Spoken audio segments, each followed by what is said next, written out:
Welcome to Sleepwell Fables. If you enjoy gentle stories that help you rest, feel free to like this video, subscribe, and share your thoughts in the comments. You're always invited to leave a kind word, or just tell us where you're listening from. Now, let's begin tonight's tale. How Robin Hood came to be an outlaw. In merry England in the time of old, when good King Henry II ruled the land, there lived within the green glades of Sherwood forest, near Nottingham town, a famous outlaw whose name was Robin Hood. No archer ever lived that could speed a grey goose shaft with such skill and cunning as his, nor were there ever such yeomen as the 70 merry men that roamed with him through the greenwood shades. Right merrily they dwelled within the depths of Sherwood forest, suffering neither care nor want, but passing the time in merry games of archery or bouts of cudgel play, living upon the king's venison, washed down with draughts of ale of October brewing. Not only Robin himself, but all the band were outlaws, and dwelled apart from other men. Yet they were beloved by the country people round about, for no one ever came to jolly Robin for help in time of need, and went away again with an empty fist. And now I will tell how it came about that Robin Hood fell afoul of the law. When Robin was a youth of 18, stout of sinew and bold of heart, the Sheriff of Nottingham proclaimed a shooting match, and offered a prize of a butt of ale to whosoever should shoot the best shaft in Nottinghamshire. Now, quoth Robin, will I go too, for fain would I draw a string for the bright eyes of my lass, and a butt of good October brewing. So up he got and took his good stout yew bow, and a score or more of broad cloth-yard arrows, and started off from Locksley town through Sherwood forest to Nottingham. It was at the dawn of day in the merry May time, when hedgerows are green and flowers o'erdeck the meadows, daisies pied and yellow cuckoo buds and fair primroses all along the breery hedges, when apple buds blossom and sweet birds sing, the lark at dawn of day, the throstle, cock and cuckoo, when lads and lasses look upon each other with set thousands, when busy housewives spread their linen to bleach upon the bright green grass. Civet was Tyne Earnwood as he walked along its paths, and bright the green and rustling leaves, amidweast the tit, sansvin, mig and main, and bitely Robin wisted as he trudger adongs thinking of Maid Marian and her bright eyes, for at such times a youth's thoughts are wont to turn pleasantly upon the lass that he loves the best. It was at the dawn of day in the merry May time, when hedgerows are green and flowers o'erdeck the meadows, daisies pied and yellow cuckoo buds and fair primroses all along the breery hedges, when apple buds blossom and sweet birds sing, the lark at dawn of day, the throstle, cock and cuckoo, when lads and lasses look upon each other with set thousands, when busy housewives spread their linen to bleach upon the bright green grass. Civet was Tyne Earnwood as he walked along its paths, and bright the green and rustling leaves, amidweast the tit, sansvin, mig and main, and bitely Robin wisted, as thus he walked along with a brisk step and a merry whistle, he came suddenly upon some foresters seated beneath a great oak tree.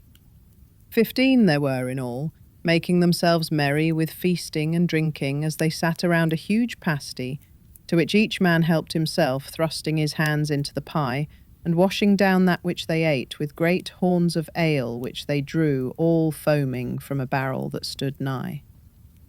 Each man was clad in Lincoln green, and a fine show they made, seated upon the sward beneath that fair spreading tree. Then one of them, with his mouth full, called out to Robin, "Hello, where goest thou, little lad, with thy 1 penny bow and thy farthing shafts?" Then Robin grew angry, but no stripling likes to be taunted with his green years.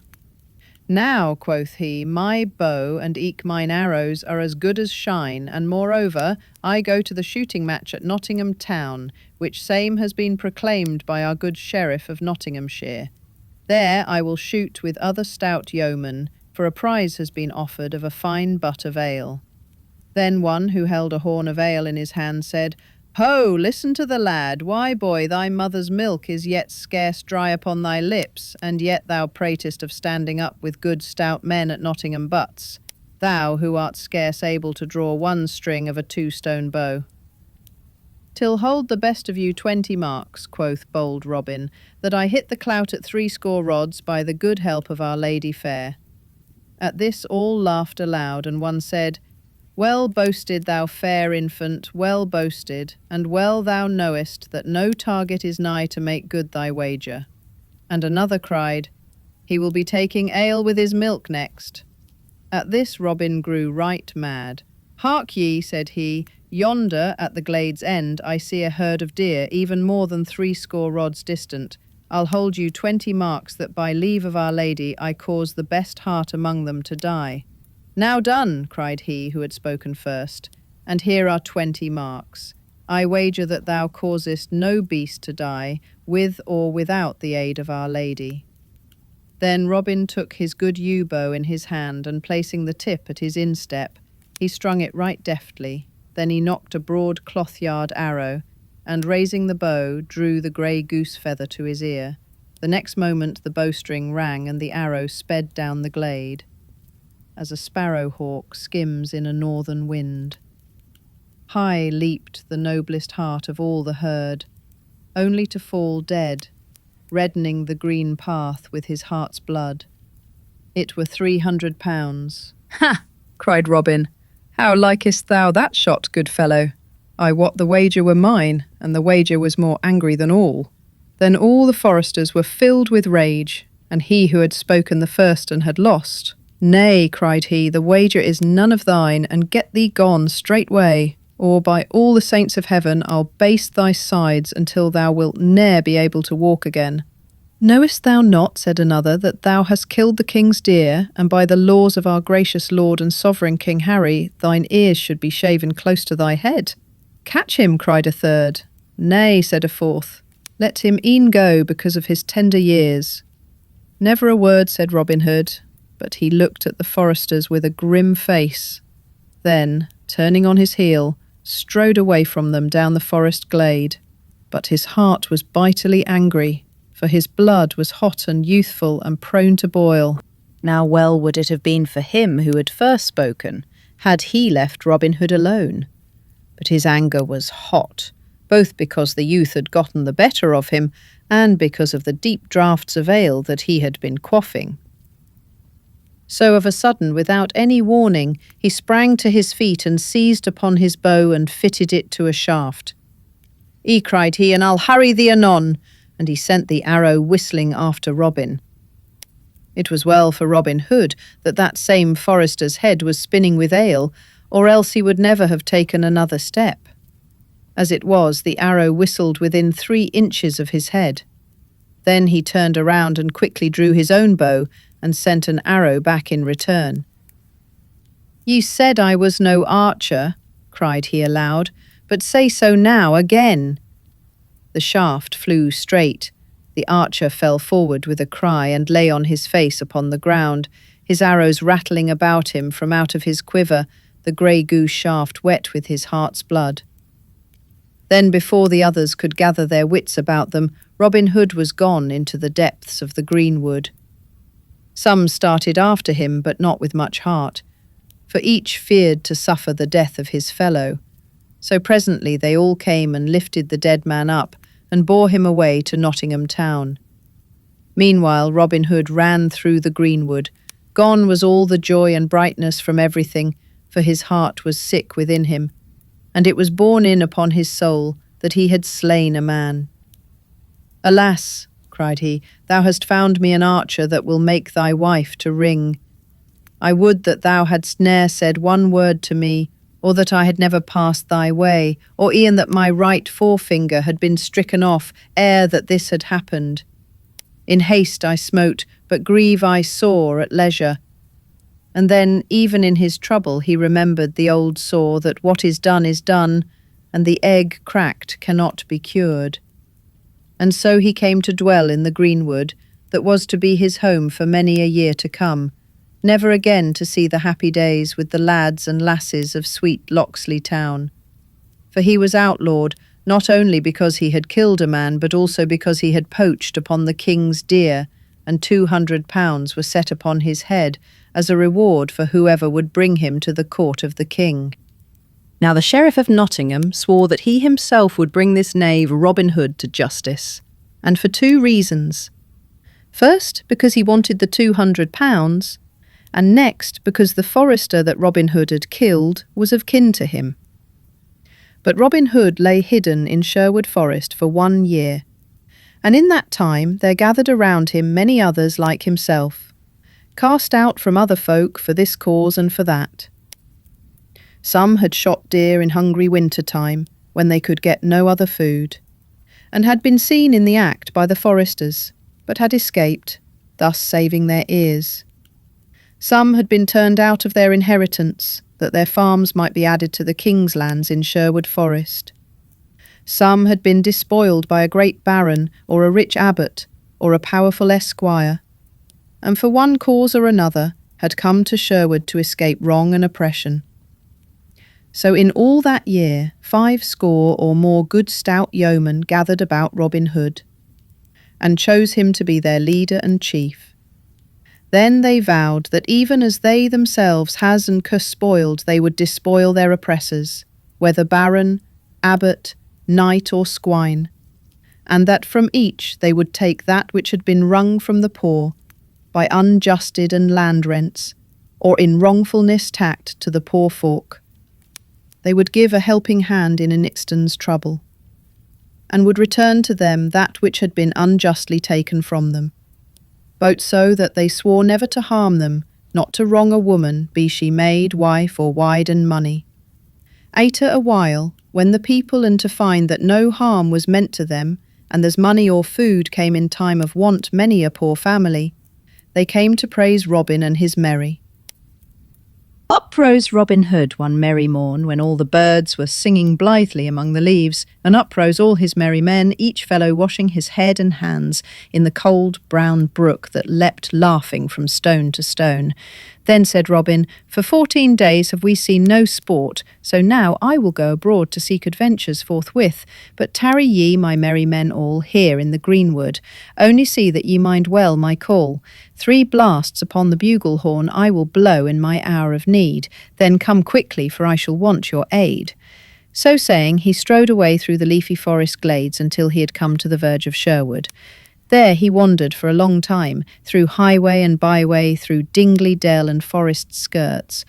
Now he met a fair buxom lass in a shady lane, and each gave the other a merry word and passed their way. Now he saw a fair lady upon an ambling pad, to whom he doffed his cap, and who bowed sedately in return to the fair youth. Now he saw a fat monk on a pannier-laden ass, now a gallant knight with spear and shield and armour that flashed brightly in the sunlight, now a page clad in crimson, and now a stout burgher from good Nottingham town, pacing along with serious footsteps. All these sights he saw, but adventure found he none. At last he took a road by the forest skirts, a bypath that dipped toward a broad, pebbly stream spanned by a narrow bridge made of a log of wood. As he drew nigh this bridge, he saw a tall stranger coming from the other side. Thereupon Robin quickened his pace, as did the stranger likewise, each thinking to cross first. "Now stand thou back," quoth Robin, "and let the better man cross first." "Nay," answered the stranger.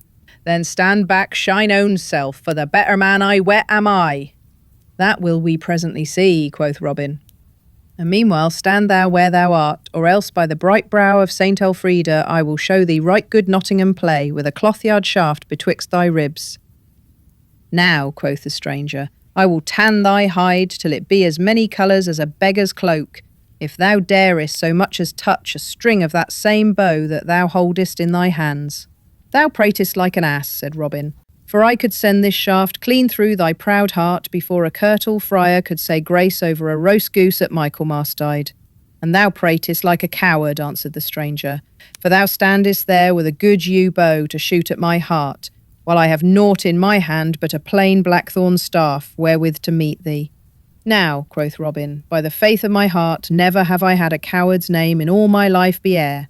I will lay by my trusty bow and eke my arrows, and if thou darest abide my coming, I will go and cut a cudgel to test thy manhood withal, and lean sturdily upon his staff to await Robin.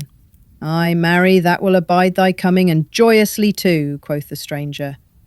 Whereupon here hen Robin Hood stepped quickly to the cover side, and cut a good staff of ground oak, shram it without new, and 6 fet in length, and came back trimming away the tender stems tround bole.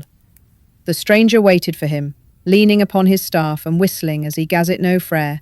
Robin observed him furtively as he trimmed his staff, measuring him from top to tail, warm out the corner of his eye, and thought that he had never seen a lustier or a stouter man. Tall at Wastin, but Alla was the stranger by a head and a neck, for he was 7 feet in heighsbane, wide chine as the shoulders, but broader was the stranger by twice the breadth of a palm, while he measured at least an ell around the waist. And Bud, 1 toe, Robin, to hind will base thy hide right merrily. My god fellows then, Dowd, yo, here is my god staff, lussy and tough. Now wait my coming, an thou darest, and meet me an thou fearest not. Then we will fight until one or the other of us tumble into the stream by dint of blows. Marry, that meeteth my whole heart, cried the stranger, twirling his staff above his head, betwixt his fingers and thumb, until it whistled again. Never did the knights of Arthur's round table meet in a stouter fight than did these two.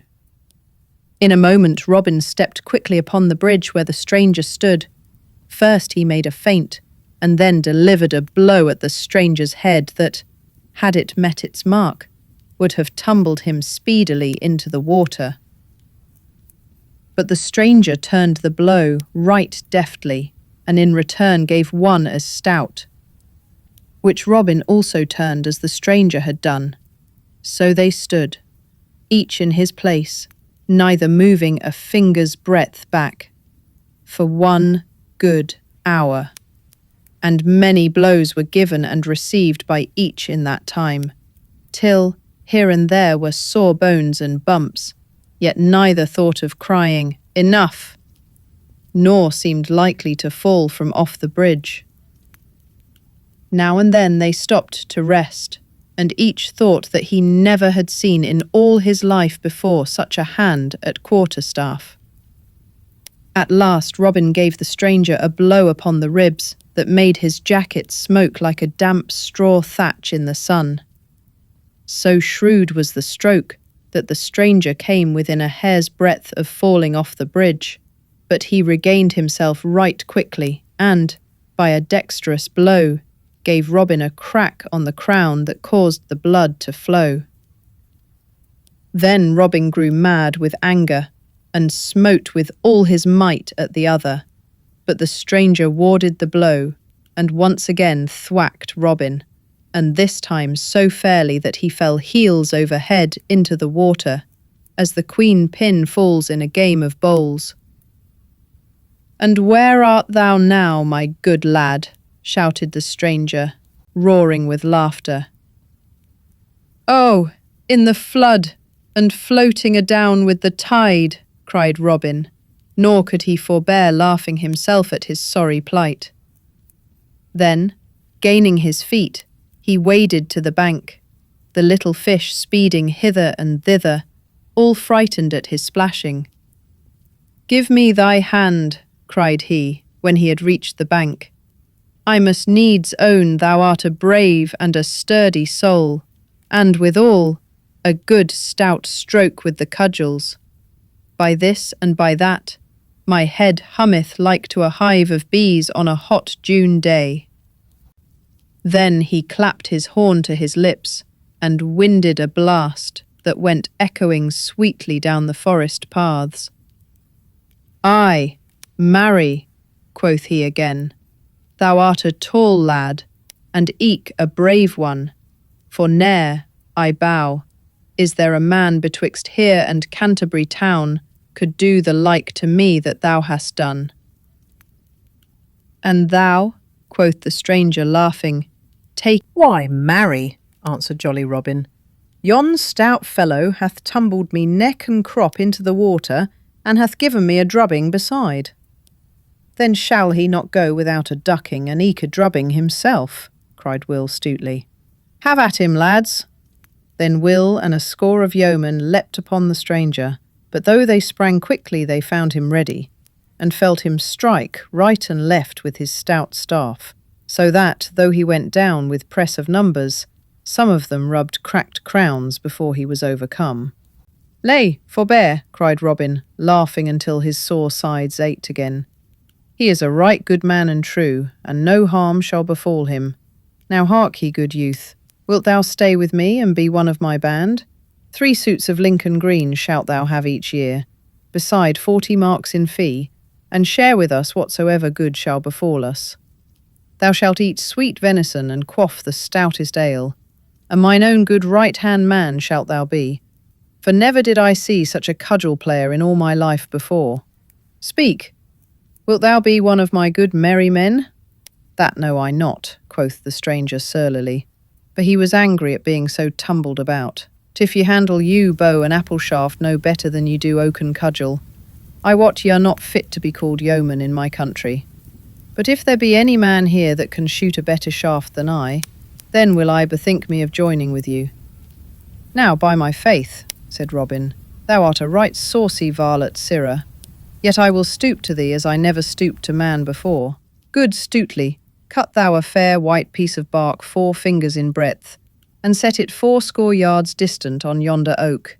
Now, stranger, hit that fairly with a grey goose shaft, and call thyself an archer.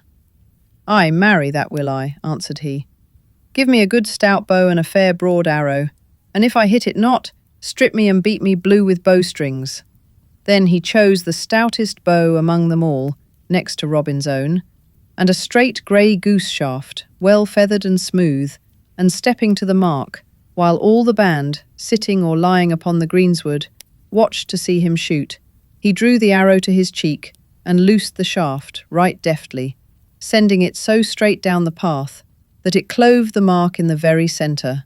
Aha! cried he, mend thou that if thou canst, while even the yeomen clapped their hands at so fair a shot. That is a keen shot indeed, quoth Robin.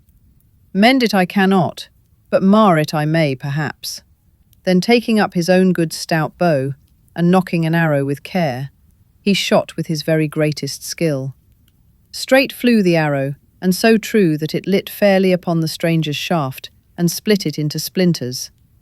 Then all the yeomen leapt to their feet, and shouted for joy that their master had shot so well. Now by the lusty yew-bow of good St. Withold, cried the stranger, that is a shot indeed, and never saw I the like in all my life before.